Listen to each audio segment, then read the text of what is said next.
बच्चों, जैसे कि आप लोग को बताए थे ने कि 3 दिन जो है कि इंग्लिश ग्रामर का और 3 दिन हिंदी ग्रामर का वीडियो बनाएंगे। समझिए ने, इसके पहले जो इंग्लिश ग्रामर का वीडियो बनाए थे और उसके पहले जो हिंदी ग्रामर का, फिर अभी क्या है हिंदी ग्रामर का आया। तो मंडे, ट्यूसडे और वेडनेसडे 3 दिन जो है हिंदी ग्रामर का वीडियो बनेगा। ठीक है, अब बाकी 3 दिन बचेगा जिसका जो है इंग्लिश का ग्रामर का बनाएंगे। इसलिए आप लोग जो है हर एक सिलेबस के अनुसार बना रहे हैं, इसलिए ध्यान से आप लोग समझिएगा।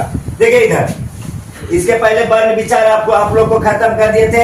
अभी जो है क्या शब्द विचार है। ठीक है ने, ध्यान दीजिएगा। शब्द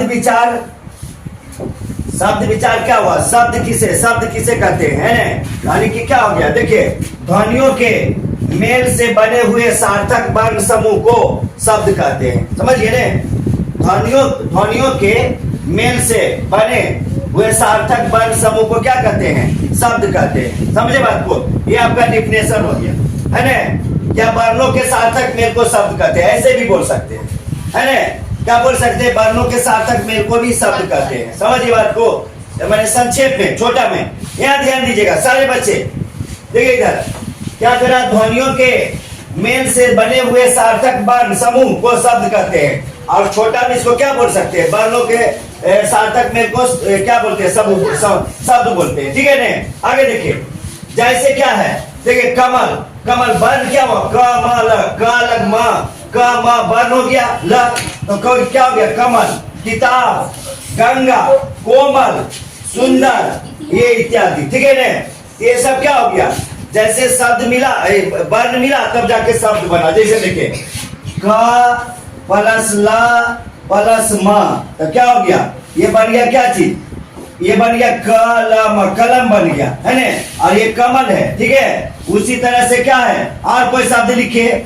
जैसे क्या, म ग र, ये तीनों का जो सार्थक मेल हो गया, ये तीनों का सार्थक मेल से क्या हुआ? कलम बन गया। ये क्या बन गया? ये मगर। समझ गए बात को?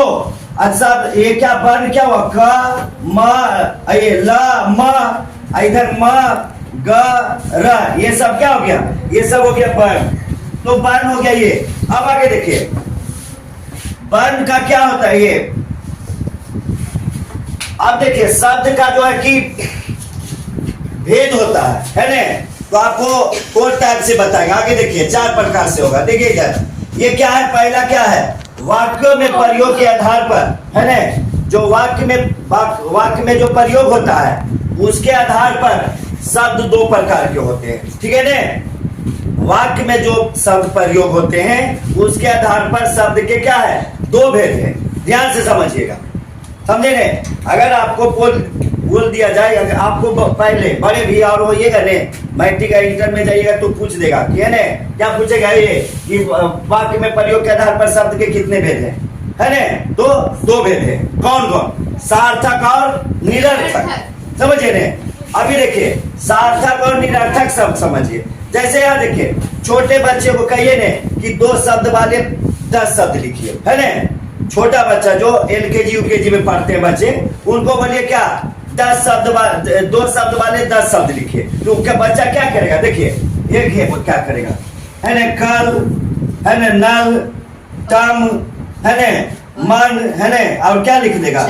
छल, कुछ भी लिख देगा। यानी क्या उसमें जो है सार्थक और निरर्थक दोनों रहेगा।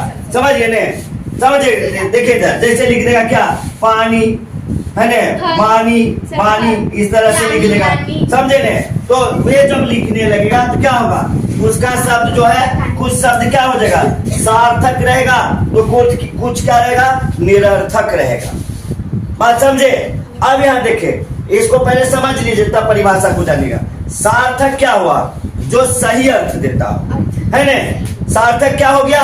जो सही अर्थ देता है। और निरर्थक क्या हुआ? जो सही अर्थ नहीं देता। समझिए बात को। जैसे देखिए, सार्थक यहाँ लिखे हैं, ठीक है ना, सार्थक लिखे यहाँ, समझे। तो कह रहा क्या, सार्थक जिन शब्दों का कोई निश्चित अर्थ होता है ना। क्या बोले? जिन शब्दों का कोई निश्चित अर्थ होता है उसे हम सार्थक शब्द कहते हैं, है ना। क्या बोलिएगा? जिन शब्दों का कोई निश्चित अर्थ होता है उसे हम क्या बोलते हैं?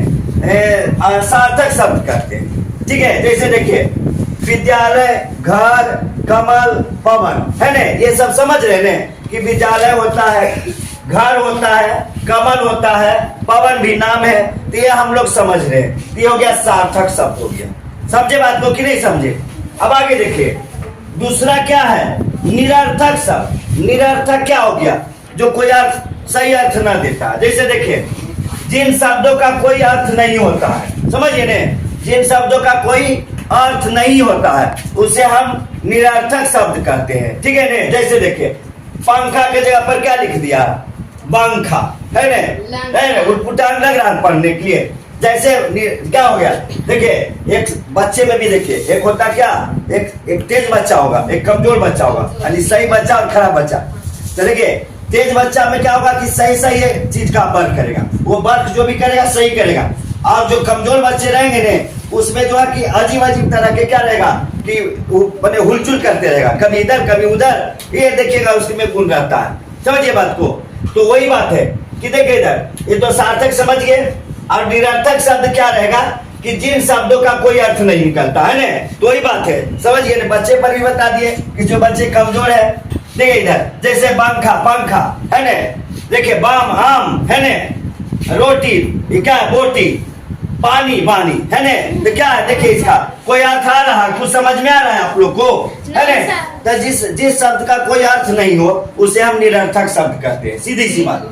अगर आप लोग से पूछ दिया जाए कि निरर्थक शब्द किसे कहते हैं, तो जिस शब्द का कोई अर्थ नहीं निकले उसे हम निरर्थक शब्द कहते हैं। जैसे क्या है? पंखा को पंखा लिख दिया, है ना जी? आम को बाम, है ना? रोटी का बोटी, है ना? पानी के पानी, है ना? तो इस तरह से जो हो गया। अब बच्चे भी बताए ना, आम, टाम, जाम, नाम, खाम, क्या, है ना? बहुत से शब्द लिख देगा जिसका आधा अर्थ निकलेगा और आधा अर्थ नहीं निकलेगा। समझिए बात को? तो जो अर्थ निकल रहा वो सार्थक हो गया, और जो अर्थ नहीं निकल रहा वो क्या हो गया? निरर्थक हो गया। समझिए ने? फिर इसके बाद जो है कि शब्द का और बचा हुआ तो अगले वीडियो में बताएंगे, है ना? फिलहाल आप लोगों का वीडियो पसंद आया तो ज्यादा लाइक, शेयर एंड सब्सक्राइब करें। धन्यवाद।